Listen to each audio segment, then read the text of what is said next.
এই রেসিপিটি আমি যেরকমভাবে বানিয়েছি সেরকমভাবে যদি বানান, আমি যেরকমভাবে থালা চেটে পুটে খাচ্ছি আপনারাও কিন্তু থালা চেটে পুটে খাবে, কথা দিলাম। রেসিপিটি দেখে হাতামাতা কিছুই বুঝতে পারছেন না যে কি বানিয়েছি, তাই তো? এটা হচ্ছে ঝিঙে পোস্ত। প্রথমে ঝিঙেগুলোকে ডুমো করে খোসা সমেত কেটে নিয়েছি, আর এই গায়ের যে শিরাটা এটা আমি ছুলে নিয়েছিলাম। এরপর কড়াই তেল গরম করে ঝিঙেগুলো দিয়ে হালকা কালার চেঞ্জ হওয়া অবধি ভেজে তুলে নেব। ঝিঙেগুলো ঠান্ডা করে নিয়ে মিক্সিতে পেস্ট করে নেবো। তবে পেস্ট করার সময় কিন্তু আমি এখানে বাদামও দিয়েছিলাম 1 মুঠো মতন।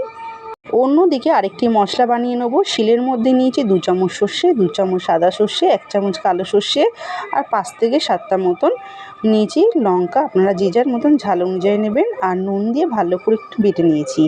এরপর কড়াই তেল গরম করে ফোড়নে দেবো কালো জিরে, শুকনো লঙ্কা। সেটিকে ভাজা ভাজা করে নিয়ে দিয়ে দেবো সর্ষে পোস্ত বাটাটা।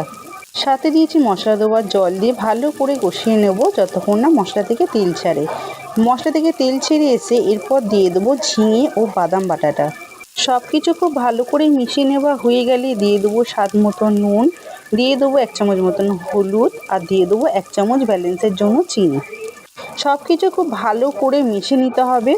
এখানে গ্যাসের ফ্লেমটি হাইতে রেখে অনবরত ঝিঙে থেকে জল শুকিয়ে যাওয়া অবধি রান্না করে নিতে হবে। ভালো করে জল শুকিয়ে এলে দিয়ে দেবো 2 টেবিল চামচ মতন সরিষার তেল।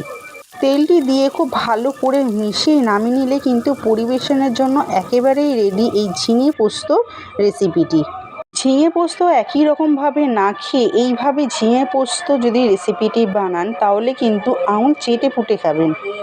আমার আজকের এই ভিডিওটি ফেসবুক থেকে দেখে থাকলে ফলো করে দেবেন, আর ইনস্টাগ্রাম থেকে দেখে থাকলে লাইক ও শেয়ার করে দেবেন। ভিডিওটি সম্পূর্ণ দেখার জন্য অসংখ্য ধন্যবাদ। ধন্যবাদ তাদেরকেও যারা আমার চ্যানেলটি সাবস্ক্রাইব করে আমার পাশে থেকেছেন। এরকম সুন্দর নতুনত্ব রেসিপি পেতে চ্যানেলটি সাবস্ক্রাইব করে পাশে বেল আইকনটি প্রেস করে রাখবেন যাতে সবার আগে নতুনত্ব ভিডিও আপনার কাছে পৌঁছাতে পারে। তাহলে ফিরছে পরবর্তী নতুনত্ব কোনো ভিডিও নিয়ে। ততক্ষণে ভালো খান, ভালো থাকুন, টাটা।